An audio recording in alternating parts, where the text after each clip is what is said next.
excited to have you here, and we're going to get rolling with some information. Okay, so Paleo 101, transitioning to a paleo lifestyle. We talked about this yesterday, Debbie. We cannot give you all the information that we want to give you in one session. So consider this the starter, but there's going to be a Paleo 102 coming out, because tonight we're going to talk about the basics, recipes and meal ideas, and you can see on your screen, prep and planning is what we'll get to tonight. We're going to give you a lot of information in a short amount of time, but keep in mind that you're going to get over 10 printables that you can download and print off. So everything we're kind of referring to tonight, don't feel like you have to write down any websites or anything, because it's all going to come to you and they're going to have clickable links on there. And that's going to be a big set that's going to come right into your inbox when we're all done tonight. And that's going to also be part of a bigger ebook that we're working on that you'll be able to purchase in the near future. It's going to have a lot more information. So we hope that tonight you just can kind of listen and take a few notes if you want to, but those printables are really going to help you. Also, we're going to just give you all that information over the next 40 to 45 minutes, and then we're going to save the last 15 to 20 minutes for questions. Yeah. So is there a panel? I think there's a panel where they can... Yeah, and so if you, on your screen, you can see where you can post a question, a Q&A, and go ahead and do that throughout the webinar. We're not going to answer any until the end, but we'll see all of those, and then we will be able to, just kind of freely talk back and forth. Great. Okay, so let's get started, and I'm going to scroll up to here. Why paleo? So Debbie, you want to kind of talk about why you switched to paleo? Yeah, I think my original reason, and you're going to say this was the worst reason, my original reason was to try to lose weight. What I discovered in the process was I have a very distorted relationship with food. So one of the biggest things going paleo did for me was alter my relationship with food completely. And I could probably talk for an hour just about that experience. Yeah. But I think everybody's different. So that's just one of the reasons to go paleo. Whether you have a warped relationship with food or not, it will alter your relationship with food. But it's also putting, consuming whole, clean, real food. You can see all that on the screen. Yeah, putting good, clean stuff into your body, because we are what we eat. Yeah, and so for me, when I switched to paleo, it wasn't because I had any health issues. I didn't think. And I also didn't particularly feel bad, and I wasn't really looking to lose weight. But I knew that I was intrigued by paleo, and I was also I knew that there was some relationship with carbs that I wanted to cut out. And so one of the huge things for me with going paleo was that my adult acne improved like by 50%, which I had no idea. And I'll talk about this a little bit later, but I thought being bloated and gassy was normal part of living, and it's not. And if you haven't gone paleo, or you're just kind of thinking of doing it, and that's why you're on tonight, you're going to really know that kind of bloating just isn't normal. And I didn't realize that until I actually cut out a lot of things from my diet. So where do we get started? I think this is one of the big questions that we get all the time, and that is, I have this kitchen full of food. It's expensive. I've invested all this food. My family sort of eats all of this food. So where do I get started? We're going to start with the basics, which is cleaning out your pantry, cleaning out your fridge and freezer, and stocking up on your spice cabinet. We'll talk about each of those here. So Debbie and I came up with a pantry no list, and it's not comprehensive. Again, you'll get a handout that has a lot more details in there. But if you can see on your screen, these are some basics, and this kind of freaks people out in the beginning, like, holy cow, well, then what will I eat? And here's some basic pantry no's. I'm not going to read them off to you. But Debbie, one of the things you and I said that we didn't know how to do very well before paleo was to read an ingredient label. Well, because the interesting thing is it doesn't say no potato chips or no Oreos. It says food groups, like no grains, no legumes. And you're not going to walk in your pantry and take the bag of grains off your shelf. Right. So the only way you're going to know if something has grains or legumes or sugar in it is to read your ingredient labels. And the really awesome thing about paleo and reading ingredient labels is you don't have to look at any of the numbers. Right. Go all the way to the bottom. All you need to do is read the ingredients. Find out what is in what you're about to consume. Yeah, and that makes it easy, because what you're going to find if you haven't already started reading ingredient labels is that there are so many foods you had no idea that had sugar in them. And things you're thinking, why does it even need sugar? Like, I don't even know why ketchup needs sugar. because ketchup without sugar tastes great once you start having it. And we just really encourage you to look in your pantry. And one of the things that we said yesterday when we were talking was maybe to make a section of non-paleo foods that your family will still eat, so that you segregate your paleo foods from your non-paleo foods if you have people in your family that aren't going to join you on the paleo journey.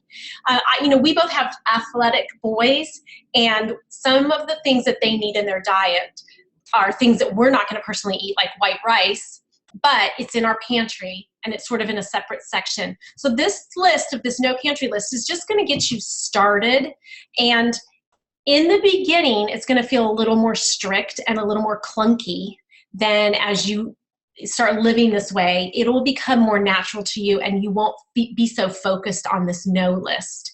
So let's look at the pantry yes list though, because that's a little more fun. Well, yeah, because once you take things out of your pantry, you get to replace it with new items. And back to the no list just for a second, if there's things on there that you rely on, just know, at least as far as our experiences, there's a replacement or a substitute. Mm-hmm. It's part of the education process when you're making the transition to paleo. Yeah, so you can see on our pantry yes list, like almond butter and cashew butter. If you've not had those before, they're really awesome. And they're awesome if you can get them fresh. They're even better. Mm-hmm. I do miss peanut butter every blue moon, but I'll just slap some almond butter on an apple and I feel really satisfied.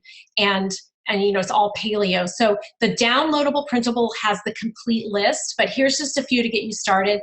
And we're going to talk about where to buy things here in a little bit. So don't worry about where am I going to have to go to 15 stores? No, we're going to share our tips and tricks with you on that. I know we have a couple questions that popped up, so we will get to those at the very end. So don't feel like we're going to ignore those. We're just collecting them right now. The fridge and the freezer are a little more straightforward because you're not going to do any dairy.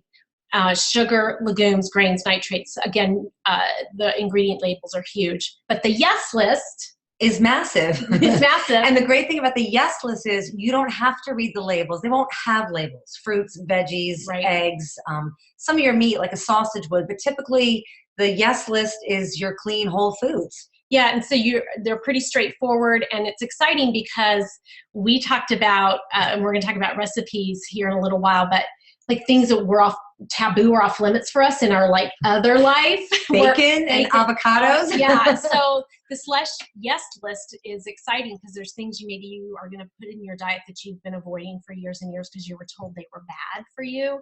In paleo, those good fats, we really want you to focus on what you can have versus what you can't have. And we're going to give you tips and tricks on how to plan as well.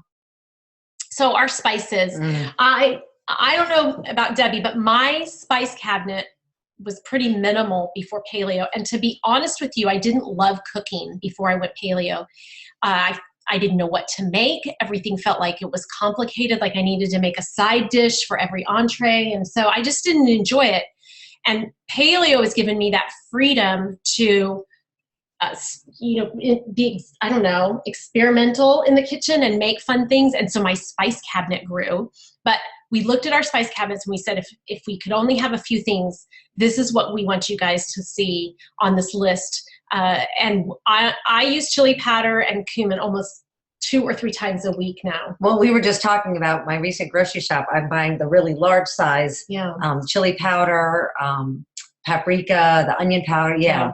So this is to get you started, and then you're going to add things in your pantry for spices that you maybe hadn't used before, and you really will use them, so it's not a waste. So this is just to get you started list. That's kind of the basics for your pantry and your fridge and freezer and your spices. So let's just jump right into meals and meal ideas because that's the big one that people want to know about. And so we tell you right off the get-go, know your go-to meals. And if you have a few of breakfast, lunch, dinner, snacks in your repertoire, I guess you could toolbox. Say. Yeah, your toolbox. Then you will automatically not feel like, oh my gosh, what am I doing? And this is just too much and I'm going to quit. So here are our go-to meals. And again, we don't have recipes for these up here because a lot of these recipes are on our website at cavemamas.com. But again, the printables will have links right to a lot of these recipes. So to be honest with you, now I eat pretty much the same thing for breakfast every single day. So do I. It doesn't bother me. That might bother you. And so you will need to maybe have 2 or 3 things that you make on a regular basis. I now have 2 eggs. I do this Adele's chicken sausage, some fruit, and now some cherry tomatoes. I've been really eating a lot of cherry tomatoes for breakfast. It literally takes less than 3 minutes to make my breakfast every single day. And I just prefer to kind of know I'm eating the same exact thing. But here we give you a smoothie, a paleo pancake, a veggie frittata, and what we didn't put on here was that pizza breakfast quiche that we rave about. That's on, and you can find that on our website as well. But that makes a great breakfast. And what's nice about this breakfast list is the smoothie is something you can make, and then if you have to fly out of the house, you can just put it in a cup with a straw and drink it on your way. Yeah. The paleo pancakes, the paleo pancakes, my kids have eaten them as a snack before, so I'll make a double batch in the morning, and the veggie frittata will double as a lunch or a snack. So those are things that you can make ahead and just heat up in the morning if you have a tight morning. Yeah, and so these are just examples, but we want you guys to just get in the in your minds, like to have maybe 2 to 3 breakfast options that you know are your go-to meals, and then maybe 3 to 5 lunch options, especially if you're someone who works outside the home and you know you're going to be packing your lunch. It's a safer bet than trying to buy it out in town. Then have your 3 to 5 lunches and your 3 to 5 dinners. And then our snacks are pretty much the same. We kind of joke that we end up eating the same exact thing when we show up to work together. We pull out the same snacks. And so nuts are a great thing to take on the go. And we're going to talk about being prepared, things that you can take with you. Debbie makes deviled eggs every week. I don't do that. I boil eggs. So I have boiled eggs in my fridge all the time. They are great in a salad. They're great just for a quick snack. They're a great pre-workout snack. And then, of course, beef jerky. But you want to find beef jerky, again, without the sugar.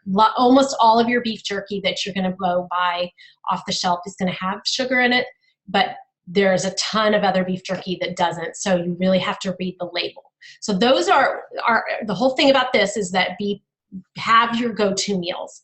When I started paleo, I started with this cookbook. These are our 3 favorite, you guys. There are a ton of paleo cookbooks that you can go to on Amazon or in Barnes & Noble or Books A Million, and you can find a whole shelf full of paleo cookbooks.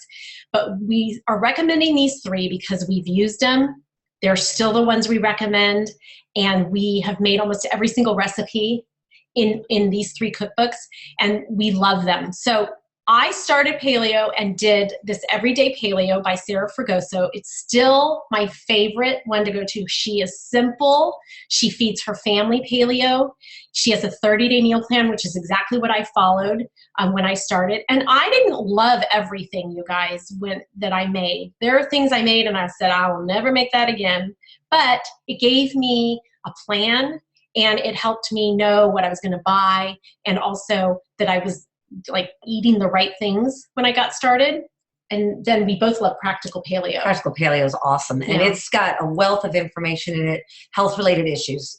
So if you are dealing with anything health-wise, it definitely helps with that. Mm-hmm. And then Paleo Kitchen, I thought, Everyday Paleo to me, I loved. It was my first one too. And I would say, because of its simplicity, I would send a newbie to Everyday Paleo. But Paleo Kitchen kind of put a spin on things, bumped things up a notch, but still they were simple. And this is what happens when Sorry, guys. And just so you know, back to our website for a minute, whether you're familiar with our website or not, we share at least 1 recipe a week. And although some of the recipes are our own, I would say the majority of them are from other people, from websites and from cookbooks.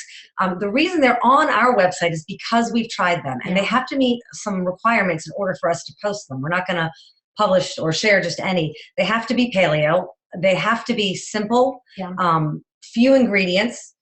Taste good. And taste good, right? All of those things. So, they might not meet your personal taste, but you can trust that anything on our website we have made more than once, and we feed our family. Yeah. So that's a really good place to start, because you're getting like a second opinion that way. Yeah, and so we really trust these 3 cookbooks. If you don't have a paleo cookbook, any one of these 3 is a great place to get started. So we love this about paleo the most, though, is that you don't need a recipe to eat paleo. And you talk a lot about this, Debbie, just in your because life. it can be intimidating if you're, I was kind of like Amy. I didn't really like the kitchen before paleo. I could make like a mean lasagna, but try to make something healthy and it just tasted horrible. Yeah. So, really I did learn a lot from the cookbooks, but I think what I like the most about this is how simple it is. So your meal can start with a protein, you add some veggies and a fat. And yes, fat is good. We've talked about, we'll have to do a webinar on just fat, making fat your friend, because, society is so taboo against fat. But yeah, those 3 basic things, start with that and you'll be surprised. We've got some meal ideas that you don't even need a recipe, and it's just makes cooking simple. Well, and so I think we're going to hit on eating out here in a little while, but just the idea of you can go to a restaurant and get a burger without a bun and get all the toppings on it and a salad or a side of veggies, and there's your meal and you feel really full and you're not having to eat all these weird things or have them cook it a special way, and you're just sort of removing some of the processed stuff, and that's where that protein, veggies, and fat come in. So don't even need a recipe. So don't let that scare you. But we are going to give you some recipes. So 3 meal ideas. And these are actually things that Debbie and I have made. And these are sort of our fallback things. Some ideas using that premise, a protein, a veggie, and a fat, are baked chicken and roasted Brussels sprouts in my favorite way. And Debbie and I joke about Brussels sprouts because I grew up hating them. So did I. My mom only ever boiled them and they were disgusting. And so I did not eat another Brussels sprout until I went paleo. And I think I had my first one here. We were cooking. Did you really? Uh-huh. And so my favorite way to make them is with some bacon fat. Toss the Brussels sprouts in bacon fat, cut them in half, and then do some garlic salt on them, and you will die. It's like candy. It's like candy. They're so, so good. Grilled flank steak is something Debbie makes a lot. Which I like to marinate if I have time or I'm thinking ahead, but if I don't, a little salt and pepper and olive oil and you're good to go, really, with almost any steak. And we said turkey burger, but one thing I have come to love in paleo is bison. It can be found in a lot of grocery stores now. Even Walmart sells it. And do a bison burger. You will die. It's so, so yummy. So just a bison burger, a turkey burger with your toppings, and then a baked sweet potato with some clarified butter. Yep, cinnamon and clarified butter. And so those are 3 meal ideas that you don't actually need a recipe for. But we live and die by the idea of planning ahead, only because it makes your life simple and you will stick to eating a paleo lifestyle this way.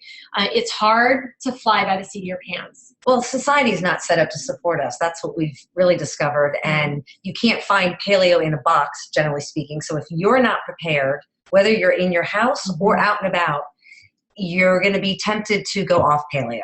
So how I do it, how we do paleo, Debbie and I, is completely different. How we kind of set up for the week. Yeah, how we feed our family, how we prepare our week out. We have really different styles. So I sit down every Sunday night. It takes me about 10 minutes. I look at our week, what do we have going on, and how many meals am I going to end up cooking for dinner. And then I grocery shop based on what recipes I pick. I might pick 3 recipes. I might pick 5 recipes with planned leftovers and night out, a weekend, whatever, just not knowing what we're going to do. And then I grocery shop online Sunday night and pick up my groceries Monday morning for the week. Which, time out, if you don't shop online, you're going to laugh at me. She's been trying to get me to shop online for 2 years now. And I have an impending shoulder surgery. So I figured my husband and son do not know how to grocery shop. So I did my first online shopping last week, and there's a sharp learning curve getting it set up. But once you've done your first one, it's heaven. Simple. 10 minutes online, 10 minutes picking it up. Yeah. It saves a lot of time. So if you have that available in your area, I really encourage you to use it. It'll help you with your planning. But that's how we both do it. And then when will you cook as part of the planning?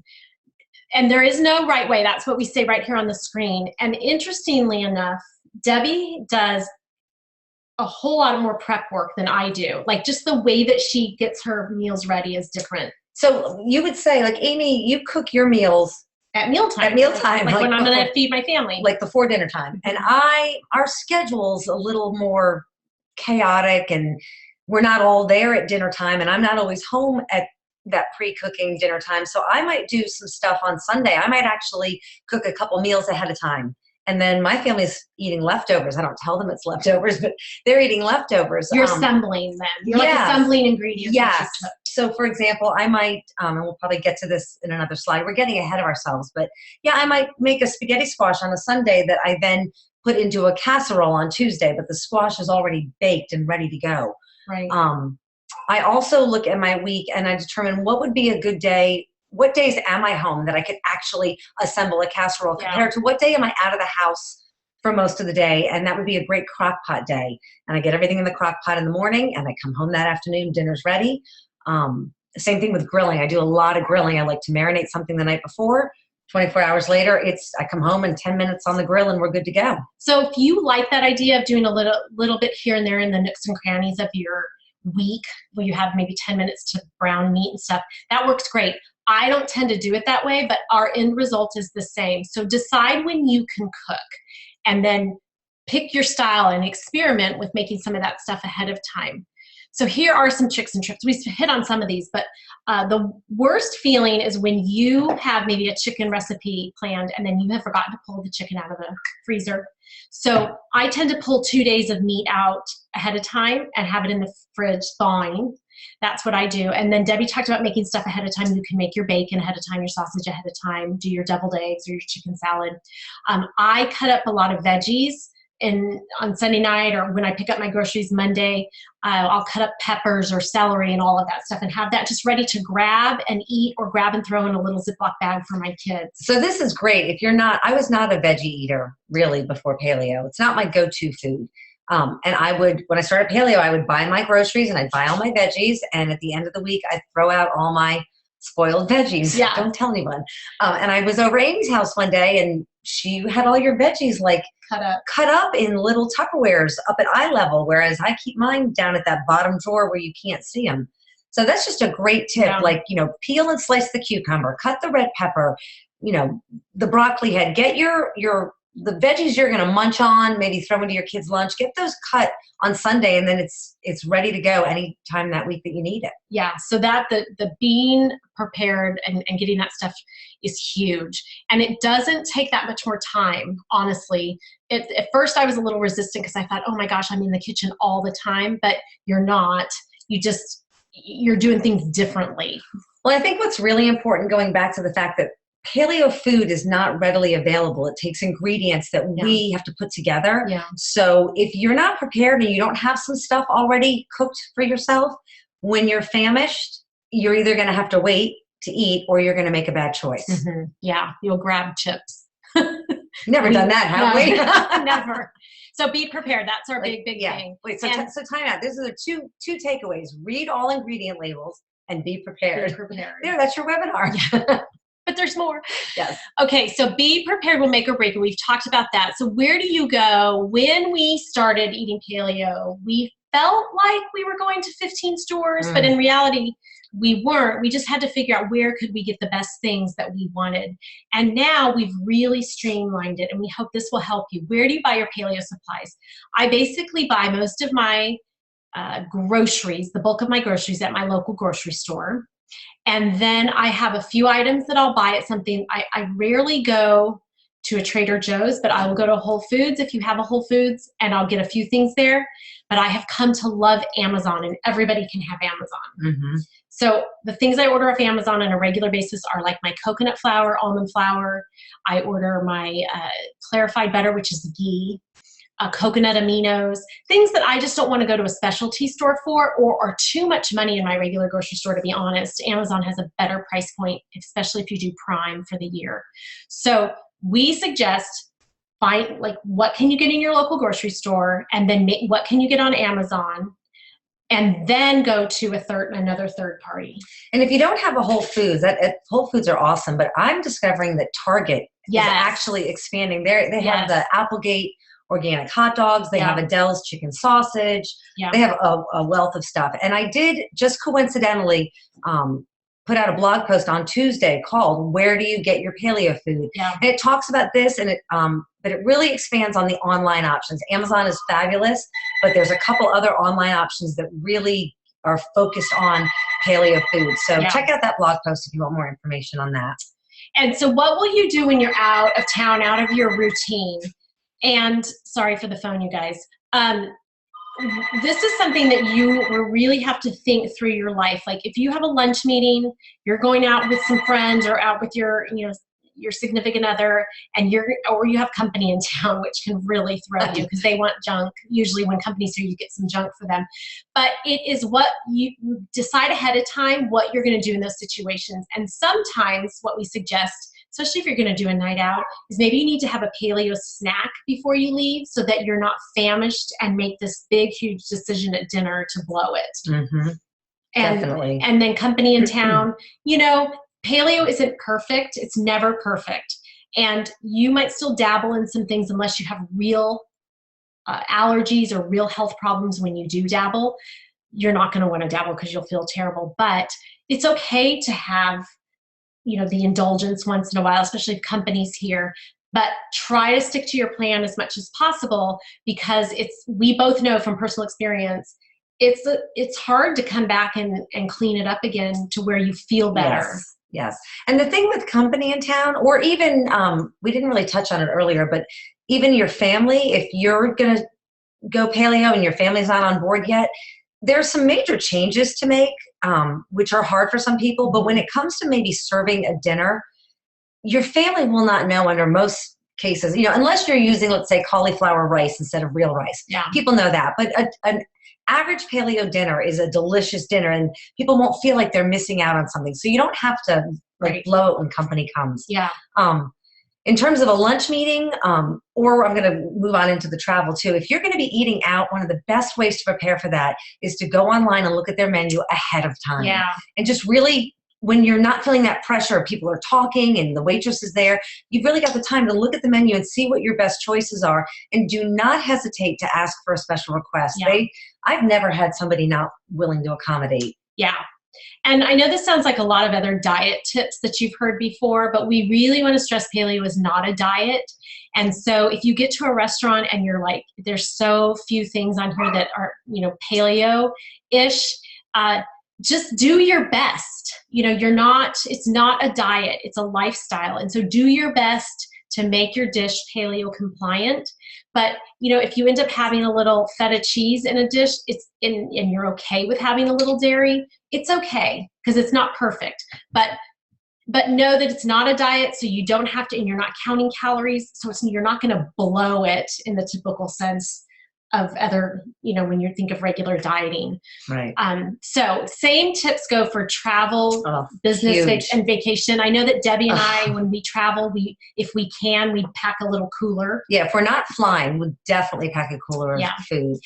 But if flying, simple things on a plane are like a bag of nuts, some beef jerky, I've taken carrots and sugar snap peas before. Yeah, and so if you can bring those things on, that is not hard to do. And I would say a Larabar. Larabars are great. I would say if you travel, I have been caught in situations before where I couldn't make a good choice. It was either make a bad choice or don't eat. So I've learned to actually kind of almost double up on the amount of snacks I bring because sometimes that snack becomes a meal. If you get laid over, a flight delay, or you end up somewhere that just doesn't have the options for you. Yeah. So those are the being prepared. And so what do we do next? We've hit on there are shades of paleo. And again, no perfect paleo. We're going to be honest here and kind of transparent. We both eat hummus, which is a legume. So hummus is made out of chickpeas, which is a legume. All beans are legumes, including peanuts. Peanuts are actually not a nut, they're a legume. And legumes are inflammatory to your bowel. We're not going to hit on a lot of the science tonight, but they are irritating to the gut. So if you're someone who already has some digestive problems, staying away from hummus, beans, and peanut butter, you're going to see a really huge improvement. I'm going to tell my quick oatmeal story. So prior to paleo, I was a pretty clean eater. You could say I followed that clean eating style. And one of my staple breakfasts was steel cut oats, a scoop of chocolate whey protein, and a scoop of peanut butter. And I loved that meal, and it felt it was sweet Hearty. and hearty. But I cut it out when I did paleo, and I think it had been months, if not close to a year. And I was really craving that one morning. We had worked out together. We had worked out. And so I came home and I made this concoction that I always had. And I slowly watched my belly grow in size as I got bloated and pain. I just had pain. I did this like triple whammy to my body. I gave it oats, legumes, and some dairy with the whey protein. And I was miserable all day long. I looked like I was pregnant at the end of the day, realizing how those were so inflammatory to my gut after I'd taken them out, not realizing, oh my gosh, I think I lived that way all the time. So I texted her like, I'm dying over here. She said, I feel like I have a bomb in my stomach. I'm dying over here. But that is just to say, if those things don't bother you, you can have some whey protein. You can have some hummus. They're not strict paleo. You're not cheating. They're not cheating. You're choosing. You're choosing, and you can have a little cheese in your salad, or what would you say is another thing you kind of would dabble in every now and then? Well, I use cream. Oh, we both use half and half in our coffee. But I don't have issues with dairy. But the only way I know that is when I started and I went paleo, I went all in paleo. I went 100% paleo. And then I started testing some things out. So I know what my slippery slopes are. I know what things make me not feel well. I know what things send me off the paleo track.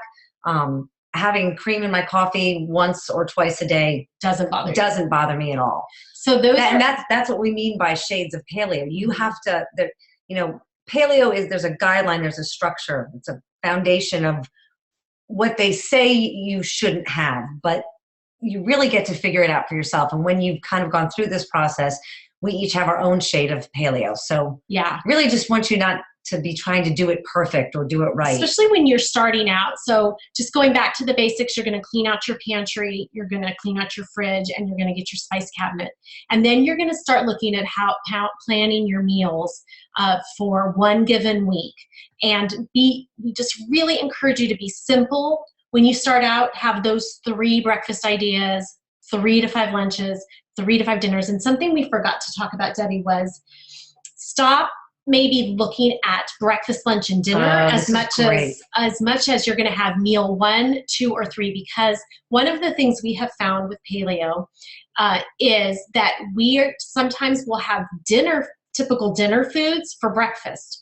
And one of the things you made the other day was that buffalo chicken. The buffalo chicken casserole. And I ran out of time, basically. Didn't have time to actually make my eggs and get my whole breakfast. So I just had a piece of the buffalo chicken casserole, and it had the chicken, it had buffalo spaghetti squash and peppers and onions. So I had my veggies. It had some fat in it, and it was nuked it, and I was out the door.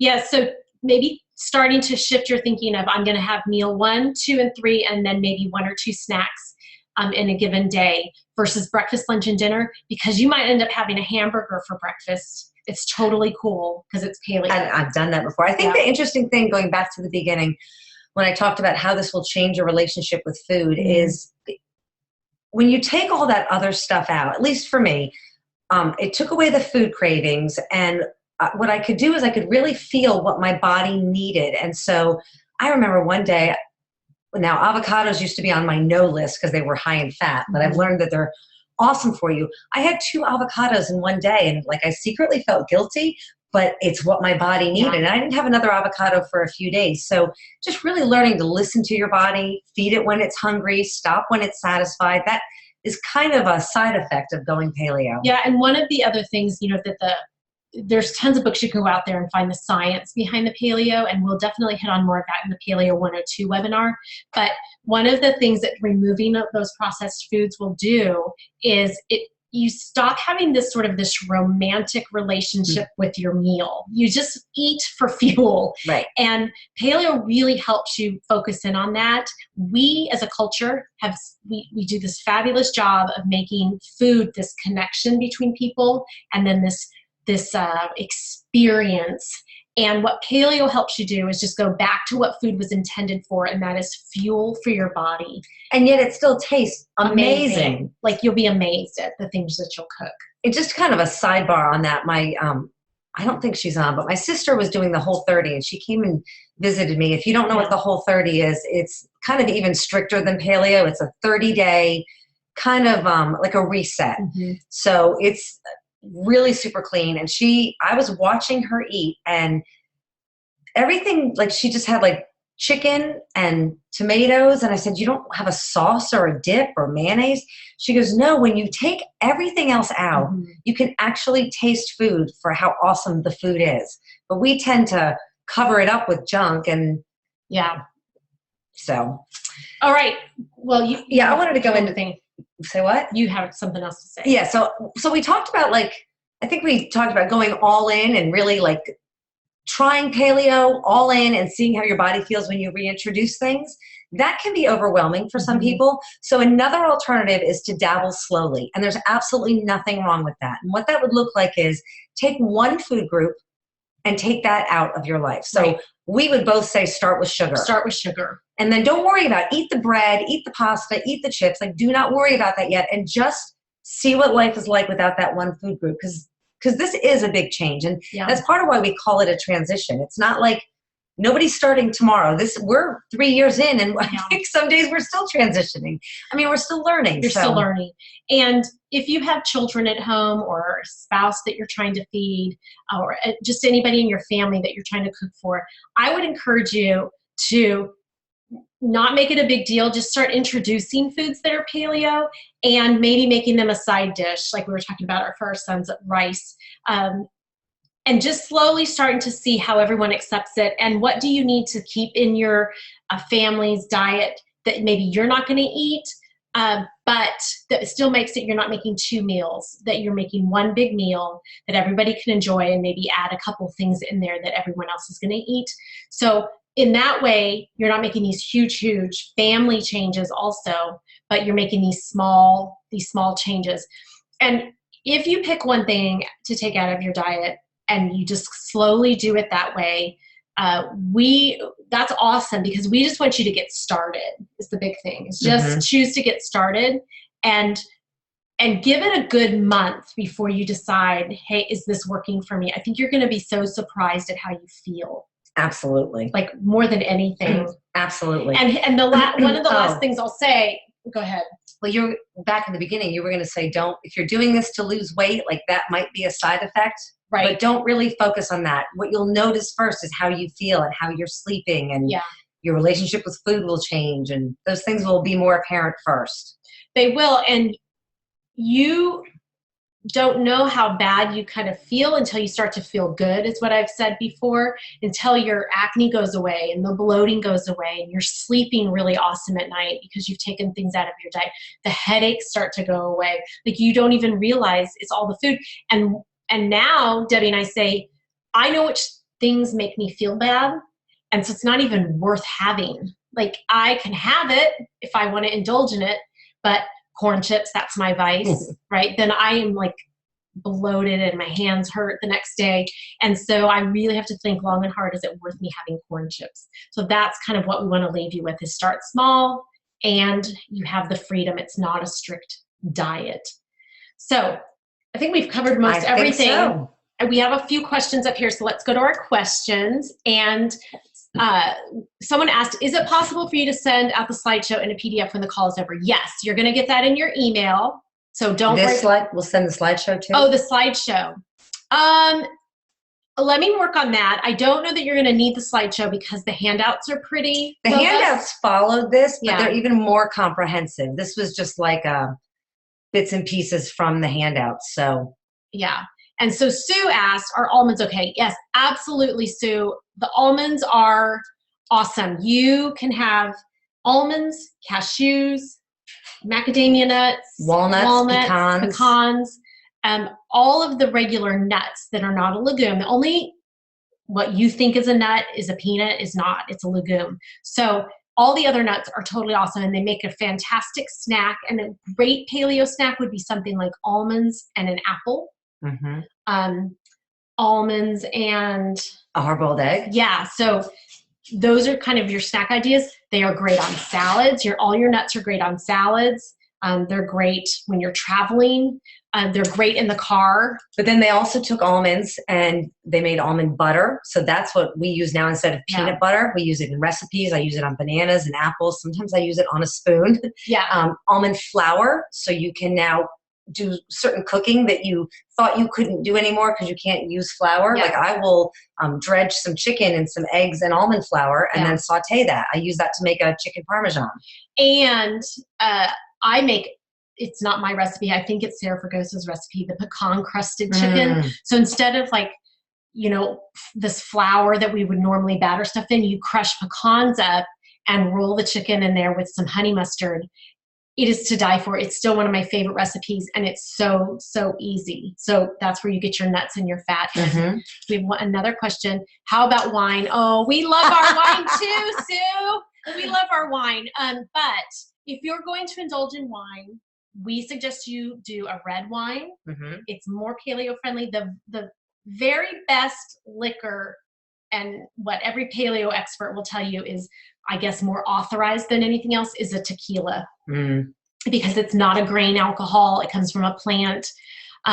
Wine is fairly high in its carbohydrates, and red wine does less than the white, but limit it to maybe once or twice a week. So we wish it was just on the paleo plan. And what I will share, like, because we are transparent, the first time I went paleo, I actually did what's called the Whole Life Challenge. It was an 8 or 9 week challenge. And it was starting while I was in Vegas on a business trip. That's bad timing. That's kind of like, who has a business trip in Vegas? Because it's mostly play, right? Thankfully, on this particular challenge, there was a beginner, intermediate, and advanced, and I was a beginner because I'd never done it, and you could have wine. So I made all the other paleo changes, like hardcore, strict, overnight. I made those changes, and I still had my wine. And I have to say that kind of helped me make that transition. Yeah. With that being said, I've had other challenges, the whole 30 and other whole life challenges, where I have taken the wine out. And I have to tell you, it is a crutch and it is hard to take out for some people, but it is also incredibly enlightening when you do that. And you see how much of a habit it's become and your attachment to it for really bizarre reasons. So, but have you red can make wine the choice about the wine. Okay, Kathy asks, do you try to just eat 3 meals a day with little or no snacking like the Whole30 recommends, or do you regularly snack? Okay, to be honest, Can I jump in on this? Please. So before I did the Whole30, Kathy, I was a 5 to 6 meal a day person, and I ate 5 to 6 small meals. You almost couldn't distinguish the difference between my meals and my snacks unless I was out of the house. Then it looked like a snack. When I went Whole30, which they prescribe eating 3 meals a day and no snacking unless you're really, really hungry, I was a little concerned, and I went for it. My meals got bigger, and I made that transition completely. And I would say I am 3 meals a day, and I'll snack if I'm hungry. But I have to be hungry. It's not a habit. Right. Same for me. I would say in any given day, it's 3 meals and probably 1 snack. 2 if I've done a super hard workout, or it's just one of those long days where you're kind of just dragging into the night. And occasionally I will be hungry right before bedtime. I don't know if that's just because I didn't eat enough dinner, and I will just do a cup of almond milk and I'm totally satisfied, and I can go to bed with a satisfied stomach. So again, it's not hard and fast like the Whole30.